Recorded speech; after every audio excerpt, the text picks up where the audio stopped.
katags, ito yung ginagawa namin sa nakuha namin na na bunga dun sa garden namin na list namin.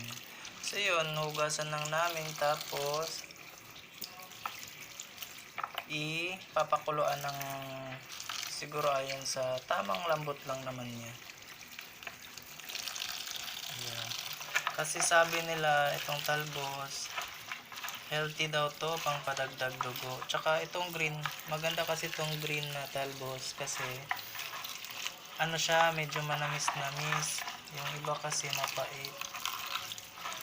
Kaya ang ginagawa ko dito, inalaga ko lang siya ng hanggang sa saktong lambot lang naman siya. Para hindi gaanong kumatas. Kasi syempre nandun na sa ano niya yung nutrients. Ayan. So, hugas na sila lahat. So, ganyan lang. Idiretso ko lang dyan sa sa kalan. So, meron na tayong dito. Ipapakulo na tayo ng tubig. Ayan. So, ilalagay ko lang siya ng diretso lang naman. Ang importante na hugasan na siya, guys. Ayan. Ayan, diretso lang siya. So, unahin natin tong di gaanong yung matitigas. Ihuli na natin yung itong talbos. Ito yung dalawang talong na na-harvest ko dun sa sa garden ko. Titignan nga natin kung maganda ba yung niya. Maganda ba yung bunga niya. Kung wala bang uod. Kasi mas advantage kasi itong magtanim kaysa bibili. Ayan. Tignan natin kung maganda ba. Oh. Ang puti, mga katags. Ayan. Hatiin pa natin sa gitna. Ayan. Hirap. Hirap talaga pag mag-isa. So ito pa, hatiin pa natin to. Ayan, ang puti talaga niya, oh. Isa pa. Ayan. Oh. Maganda yung resulta, oh. Ito pa. Hindi ko to binili, mga katagsa. Ito yung bunga doon sa garden ko. Ang ganda. So ayan, mga katag. So ayan, nakikita nyo naman maganda yung niya. Maganda yung unang ani niya, oh. Ayan. Oh. Ayan, oh. Maputi. So ayan, piprituhin natin yan ngayon. Pagtapos dito kumulo at lumambot. Yan lamang po, mga katags. Update ko na lang kayo pag naluto na to lahat. Ngayon, mga katags, magpiprito na naman tayo ng talong. Ayan. Yan yung talong natin na harvest din sa garden natin. Sintayin na natin uminit ang ating ulo, ang ang kawali. Ayan, hintayin natin uminit.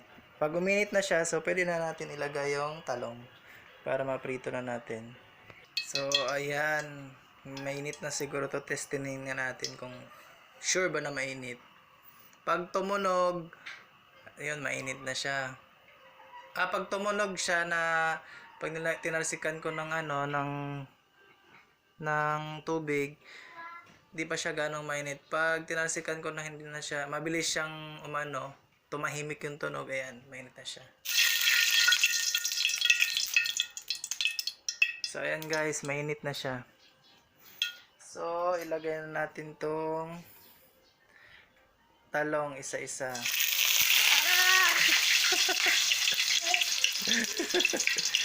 Grabe ang sobrang init pala. Siguro dahil sa tubig din. Ayan. Matatag.